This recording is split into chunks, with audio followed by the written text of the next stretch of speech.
Hello everyone, this is Aparajita from evidyarthi.in। सो यार अब वापस आ गए जल्दी से, क्योंकि हमने फर्स्ट टॉपिक देख लिया होगा इंट्रोडक्शन। सो उसको जल्दी से देख लीजिए अगर नहीं देखा है, ठीक है। सो अब हम इसका ये जो चैप्टर है हमारा दिल्ली के बारे में है ना, so chapter number 3 the Delhi sultans, आपकी हिस्ट्री की बुक से जो हम चैप्टर है उसी को कंटिन्यू करते हैं हमारे टॉपिक नंबर 2 के साथ।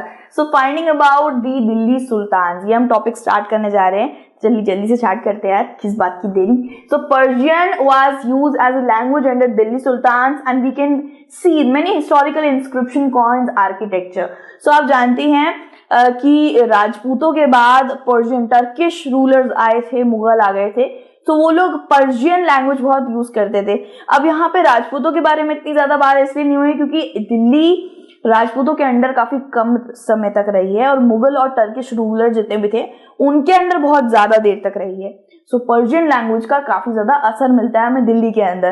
भाई मुगलाई खाना की बात मत कीजिए आप, तो बढ़िया खाना होता है, क्या बताओ। सो पर्शियन लैंग्वेज दिल्ली में काफी ज्यादा यूज करी जाती थी। साथ ही साथ सुल्तान जो वहां के रहते थे वो भी पर्शियन लैंग्वेज ही बोलते थे और हमें बहुत सारे पर्शियन लैंग्वेज में ही लिखे हुए इंस्क्रिप्शंस, कॉइन्स, आर्किटेक्चर मिले हैं, जो हिस्टोरियंस जो इन सब कुछ बातें लिखते हैं उनके लिए काफी ज्यादा इंफॉर्मेटिव होती थी ये सारी चीजें, ठीक है। सो अब हम एक पर्टिकुलर टर्म है तारीख, तवारीख, ये काफी ज्यादा इंपॉर्टेंट है, ये भी आपका 1-2 मार्क्स में कैरी हो सकता है। सो तारीख क्या होता है? सिंगुलर। तवारीख होता है प्लूरल। तारीख क्या होता है? ये ना एक तरीके के डॉक्यूमेंट होते हैं, ठीक है। जैसे हमारे सांस्कृतिक जैसे वो थे प्रशस्ति संस्कृत में लिखे जाते थे, ब्राह्मणास लिखते थे, रूलर्स के बारे में, एडमिनिस्ट्रेशन पर्पस के बारे में, वो सारी चीजें वो लिखा करते थे, एम्पायर के ऊपर लिखा करते थे। तो वैसे ही पर्शियन लैंग्वेज में मुगलों के अंडर लिखी जाती थी तवारीख। हमारे हिंदू ब्राह्मण्स के अंदर था प्रशस्ति एंड यहाँ पे है तवारीख, इसे तवारीख बोला जाता है। तवारीख एक तरीके की डॉक्यूमेंट होती है। अब ये तारीख क्या है? तारीख है सिंगुलर मतलब एक इंसान से ज्यादा लोगों के बारे में एक डॉक्यूमेंट में लिखे जाने वाली बातें। और तवारीख क्या होता है? सिर्फ एक इंसान के ऊपर लिखी हुई है उससे रिलेटेड बातें, ठीक है। सो ज्यादातर तवारीख ही लिखी जाती थी। तवारीख इसलिए लिखी जाती थी क्योंकि सिर्फ जो इंस्क्रिप्शन होते थे ना वो सिर्फ इंपॉर्टेंट लोगों के ऊपर ही लिखे जाते थे, जैसे रूलर का एडमिनिस्ट्रेशन कैसे चलता था। सो रूलर एक हो गया, यानी कि प्लूरल हो गया। प्लूरल मतलब कि सिर्फ एक इंसान पे लिखे जाने वाली इंस्क्रिप्शन, और तारीख हो गया एक से ज्यादा लिखे जाने वाली इंस्क्रिप्शन। तो तारीख ज्यादा लिखी नहीं जाती थी, तवारीख ज्यादा लिखी जाती थी। रिटन इन पर्शियन, तो एक डॉक्यूमेंट होता था, रूलर के ऊपर लिखा जाता था और पर्शियन लैंग्वेज में होता था, ठीक है। और इसके अंदर ये जो तारीख और तवारीख लिखने वाले जो लोग होते थे वो लोग बहुत अच्छी बातें लिखा करते थे सुल्तान के बारे में, जिससे सुल्तान से उन्हें काफी रिच और बढ़िया रिवॉर्ड्स मिले, ठीक है। इसके बाद हम ये पता करते कि ये जो तवारीख, ये जो इंस्क्रिप्शन, जो भी डॉक्यूमेंट है जो पर्शियन में लिखी जाती थी रूलर के ऊपर, ये लिखता कौन था? So author of tawarikh were learned men, ये काफी ज्यादा पढ़े लिखे होते थे। जैसे हमारा प्रशस्ति लिखने वाले ब्राह्मणास होते थे, संस्कृत को जानते थे और वो बहुत बड़े ज्ञानी कहलाते थे। वैसे ही तवारीख को लिखने वाले भी भाई काफी ज्यादा दिमाग वाले होते थे, लर्न मैन होते थे। जैसे कि रूलर के सेक्रेटरीज लिखा करते थे, एडमिनिस्ट्रेटर्स लिखा करते थे, जो हर चीज संभाला करते थे वो भी लिखा करते थे, और पोएट, बड़े दिग्गज पोएट और कोर्टियर्स, ठीक है, जो कोर्ट में रहने वाले बड़े उपाधि में होते हैं वो लोग भी लिखा करते थे। दे एडवाइस रूलर्स, और इनका काम सिर्फ तवारीख लिखना ही नहीं होता था, रूलर के बारे में अच्छी बातें लिखना नहीं होता था, ये रूलर को एडवाइस भी करा करते थे कि आप इस तरीके से राजपाट चलाइए, इस तरीके से आप इसको करिए। देखा ना हमने, सेक्रेटरी, एडमिनिस्ट्रेटर, ये सब उनके कोर्ट के ही लोग होते थे।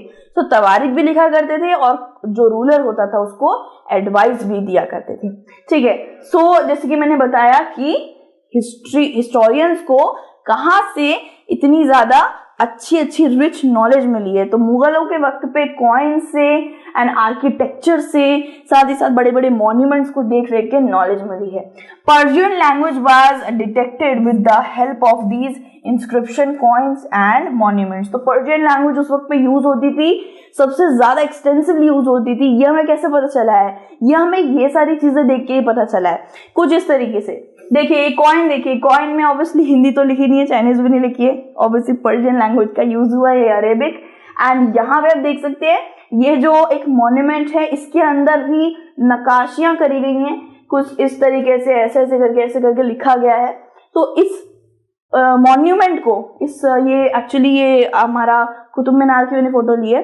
सो इस मॉन्यूमेंट्स को और इतने बड़े बड़े सुंदर सुंदर नक्काशियां कर रखी है, ये सब पर्शियन टेक्नोलॉजी है, ये सब पर्शियन तरीके हैं।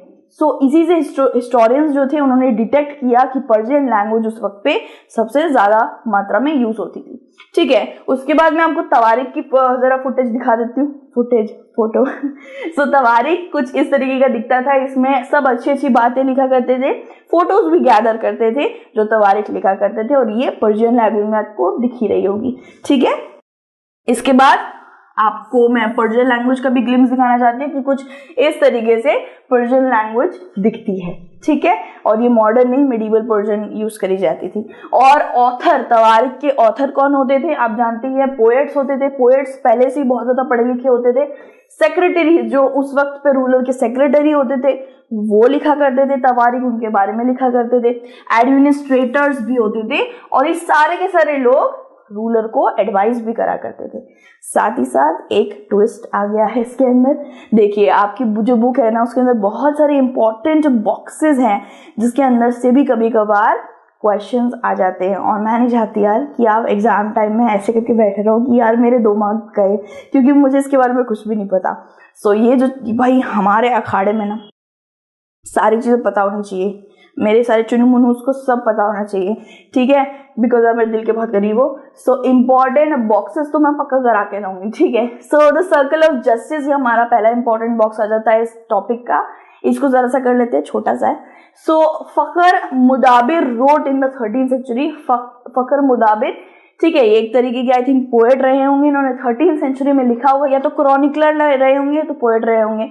इन्होंने 13वीं शताब्दी में क्या लिखा है, a king can not survive without soldier. King survive नहीं कर सकता अपने सोल्जर्स उसके पास नहीं रहेंगे तो सर्वाइव नहीं कर सकता। And soldiers can not live without salary, और सोल्जर्स अपनी सैलरी के विदाउट सर्वाइव नहीं कर सकते। ठीक है, salaries come from the revenue collected from peasants. अब यहाँ पे रेवेन्यू कलेक्शन आप जानते हैं पीजेंट से होता था, वहां के लोगों से रेवेन्यू कलेक्शन होता था। तो एक तरीके से चेन बना हुआ है, किंग सोल्जर के बिना नहीं रह सकता, सोल्जर सैलरी के बिना नहीं रह सकता, और सैलरी पीजेंट से कलेक्टेड रेवेन्यू से उनकी आती थी। But peasants can pay revenue only when they are prosperous and happy. This happens when the king promote justice and honest governance. यहाँ पे होता है, लेकिन पीजेंट्स भी तो तभी रेवेन्यू दे पाएंगे, तभी कर चुका पाएंगे, टैक्स दे पाएंगे जब वो खुश होंगे, प्रॉस्परस किंगडम में रह रहे होंगे, जब वो खुशी खुशी से टैक्स दे देंगे, है ना। और गवर्नेंस और जस्टिस अच्छी चलेगी तो किंग और सब लोग ही हैप्पी रहेंगे। तो यहाँ पे ये बताया गया है। ठीक है, उसके बाद हम तवारीख पे वापस आते हैं। Tawarikh authors lived in cities. Tawarikh authors गांव में नहीं रहा करते थे, वो बहुत ज्यादा लर्नड मैन होते थे, इसलिए वो सिटीज में रहना प्रेफर करते थे। और उस वक्त पे सिटीज काफी ज्यादा मॉडर्न लगा करती थी कि रिच लोग ही वहां रह सकते हैं। तो सिटीज यानी कि दिल्ली में रहा करते थे, कोई विलेजेस में नहीं रहा करते थे। साथ ही साथ used to write histories for sultans to get reward in return. तो सुल्तान के बारे में भाई बहुत अच्छी अच्छी बातें लिखा करते थे कि जिससे रिवॉर्ड आए। ठीक है, इन 1236 सुल्तान इल्तुतमिश की डॉटर, 1236 1236 की बात कर रहे हैं। इल्तुतमिश जो हमने पढ़ा था ना, एक पूरा टेबल पढ़ा था। इल्तुतमिश की डॉटर का नाम था रजिया सुल्ताना। वो बैठी थी, वो बनी थी सुल्ताना, और अलॉन्ग विद मिनाज सराज की बात हो रही है। देखिए यहाँ पे बोला गया कि सुल्तान इल्तुतमिश 1236 के वक्त पे उनकी बेटी सुल्ताना, रजिया सुल्ताना गद्दी पे बैठी थी 4 साल के लिए। ठीक है, 4 साल के लिए बैठी थी वो, जहां तक मुझे याद है 1240 तक उन्हें हटा दिया गया था। वहां बैठी थी, और उनके गद्दी पे बैठने से काफी ज्यादा लोगों को दिक्कत स्टार्ट होने लगी थी, और उनमें से मिनाज सराज भी एक शख्स आ जाते हैं। सो मिनाज सराज की बात करते हैं। Exclaimed that she is more able than her brother. पहले तो उन्होंने अच्छी खासी तारीफ करी, मीठी मीठी चाशनी जैसी, कि बहुत ज्यादा एबल्ड है, बहुत ज्यादा रिस्पॉन्सिबल है, अपने सारे भाइयों से काफी ज्यादा अच्छी है, पढ़ी लिखी है। उसके बाद क्या है, she was remove from the throne in 1240 as nobles and Siraj were not happy finding a girl on a throne as a ruler. So उसके बाद मिनाजी सराज और बाकी जितने भी बड़े बड़े नोबल्स होते थे, नोबल्स कौन होते थे? बड़े बड़े लोग जो एक बड़ी उपाधि लेके रखते थे, पोर्टफोलियो काफी कोर्ट में उनका बड़ा होता था, साथ ही साथ उनके पास काफी ज्यादा रिच होते थे, काफी ज्यादा, ठीक है। सो वो लोग उनके भाई आइडियाज को ऐसे थोड़ी ना कोई नजरअंदाज कर सकता है। सो मिनाजी सराज और ये नोबल्स दोनों ही बोल रहे थे कि शायद सुल्ताना गद्दी पर नहीं बैठ सकती क्योंकि हमारे उसूलों के खिलाफ है, क्योंकि हमेशा से एक लड़का ही राज करता है। तो Razia Sultana, obviously this is not Razia Sultana, ये एक सीरियल बना था, क्योंकि रजिया सुल्ताना और इन सब की बहुत ज्यादा पुरानी फोटोज है एंड वो बहुत ज्यादा क्लियरिटी में नहीं है, ठीक है। So you can Google it along में Minhaj Siraj. This is, I think this is the original photo. Minhaj Siraj इसमें लिख रहे हैं कुछ, ठीक है। रजिया सुल्ताना के बारे में पता नहीं लिख रहे हैं नहीं लिख रहे हैं। काफी बुरा लगा कि उनको 4 साल के अंदर ही हटा दिया गया। That was not fair, right. So एक और हमारा एक बॉक्स आ जाता है, ठीक है। What Minhaj Siraj thought about Razia. Minhaj Siraj क्या रजिया के बारे में सोचते थे? So Minhaj Siraj thought that the queens ruler went against the ideal social order created by God in which women was supposed to be subordinate to men. तो यहाँ पे भाई हम लोग आजकल मॉडर्निटी में रह रहे हैं, मेरे बहुत से प्यारे प्यारे जो स्टूडेंट्स हैं वो भी देख रहे हैं, उनको भी लग रहा होगा कि नहीं यार लड़कियों को जगह देनी चाहिए, ऐसा नहीं है। सो यहाँ पे काफी ज्यादा एक लोअर थॉट रख के बोला गया है कि मिनाजी सराज ने ये बोला है कि ये जो क्वीन है, जो रूलर बनने बैठी हैं, ये हमारे सोशल ऑर्डर के अगेंस्ट जा रही हैं और इनको हमेशा जो गॉड ने क्रिएट करा है और इनको हमेशा मर्दों के अधीन ही रहना चाहिए, ऐसा यहाँ लिखा हुआ है। He therefore asked in the register of God's creation, since her account did not fall under the column of men, how did she gain from all of her excellent qualities? तो यहाँ पे ये बोला गया है कि यहाँ पे कोई भी गॉड ने ऐसा कहीं नहीं लिखा है कि औरत बैठ सकती है मर्द की जगह पे, तो वो अपनी यहाँ पे क्यों बैठ रही हैं, ठीक है। तो वो इतना ज्यादा क्वालिटीज को गेन क्यों कर रही हैं? उनको कोई हक नहीं है, उनको हमेशा मैन के अधीन रहना चाहिए।